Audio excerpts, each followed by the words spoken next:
Mesdemoiselles, mesdames et messieurs, soyez les bienvenus dans cette nouvelle vidéo, mais avant de commencer, une petite information s'impose. Avant de commencer cette chaîne, j'ai quand même entrepris quelques recherches sur le net, mais également dans des petites librairies. C'est dans l'une d'entre elles que j'ai rencontré un vendeur qui a fait plus de 20 ans de théâtre. Et sur les livres que j'ai achetés, il m'a conseillé celui-ci, Histoire du théâtre, dessiné par notre cher ami André de Gênes aux éditions Nizet. Grâce à ce livre, cela m'a donné une très bonne, voire excellente source d'informations sur l'histoire du théâtre. Alors bien entendu, même si ce livre constitue ma principale ressource, cela ne m'empêche pas de vérifier les sources. Toi-même tu sais. Si vous êtes un tantinet curieux, notamment sur le théâtre et découvrir son histoire, partez directement acheter ce magnifique bouquin et ne regardez aucunement ce programme. Par contre, si vous n'avez aucune thune, si vous avez la flemme de bouger vos miches et que vous préférez regarder un joli garçon, alors soyez les bienvenus dans ce premier numéro du Comédien Historien.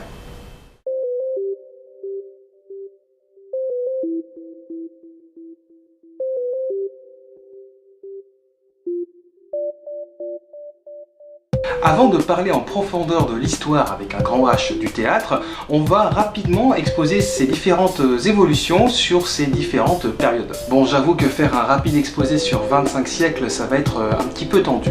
Né au 5e siècle avant notre ère, le théâtre fait son apparition chez nos amis grecs de l'Antiquité et continua son évolution au Moyen-Âge, à la Renaissance, etc., etc., etc. Le théâtre chez nos amis grecs de l'Antiquité était très porté sur des thèmes civiques, vous savez, ces grands thèmes de réflexion comme doit-on obéir aux ordres alors qu'ils sont inhumains?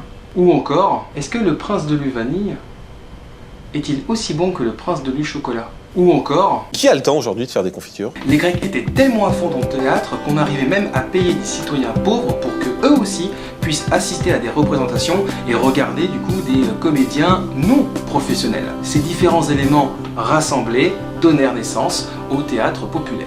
Faisons une très grande avancée dans le temps et arrêtons-nous sur le Moyen-Âge. À l'époque, l'Église, qui tenait une place très importante dans le quotidien des citoyens, organisait des grandes fêtes sur plusieurs jours appelées fêtes spectacles. L'idée derrière ce genre de festivités était de faire connaître, d'apprendre, de voir l'histoire sainte à un maximum de personnes, y compris les illettrés. Et donc de milieu à fin du Moyen-Âge, donc 10e au 15e siècle, on n'arrêtait aucunement les représentations du théâtre. Ça y allait tellement à fond, il y en avait partout dans les rues.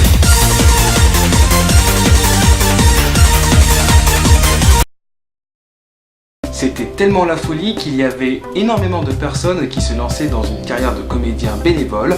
Le théâtre populaire, à cette période-là, explosa. Continuons maintenant une nouvelle avancée dans le temps et arrêtons-nous cette fois-ci à l'époque de la Renaissance. Et là, première grosse claque de la part des comédiens bénévoles. Ceux-ci prennent conscience que leur talent peut se monnayer.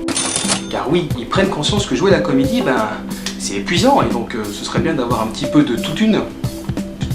Ils ont donc level up et donc ils sont passés du statut de comédien bénévole à professionnel. Du coup, pour qu'ils puissent ramasser un max de thunes, ces acteurs professionnels se produisaient dans des petites salles. Plus la salle était grande et plus les frais étaient énormissimes, hashtag logique. Car oui, les universités de l'époque de la Renaissance commençaient à avoir de vieilles pièces et donc du coup, il suffisait de choisir la pièce qu'on souhaitait avoir. On assiste alors à un nouveau théâtre, le théâtre bourgeois. Pour mettre fin à cette introduction, année après année, notamment en France, certaines personnes voulaient avoir un petit peu le monopole de ce théâtre dit théâtre parlé. Notamment le roi et les comédiens professionnels. Comme ça, pas mal de censure et également pas de concurrence. Donc un monopole. En opposition, le théâtre populaire ne cessa d'évoluer et même de proposer de nouveaux concepts. Avec les apparitions de l'opéra comique, on pouvait retrouver dans l'opéra comique deux choses. La première...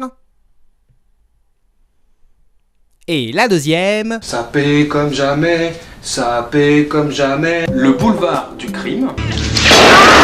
Ou encore le fameux théâtre de boulevard. À cela s'ajoutent des métiers nouveaux qui apparaissent, notamment le fameux métier de metteur en scène, qui donna un premier jet au début du théâtre moderne. Merci beaucoup d'avoir regardé cette vidéo. N'hésitez pas à laisser votre avis et à laisser vos remarques, vos opinions ou des informations complémentaires sur les différents réseaux sociaux. Je vous dis à très vite pour une prochaine vidéo.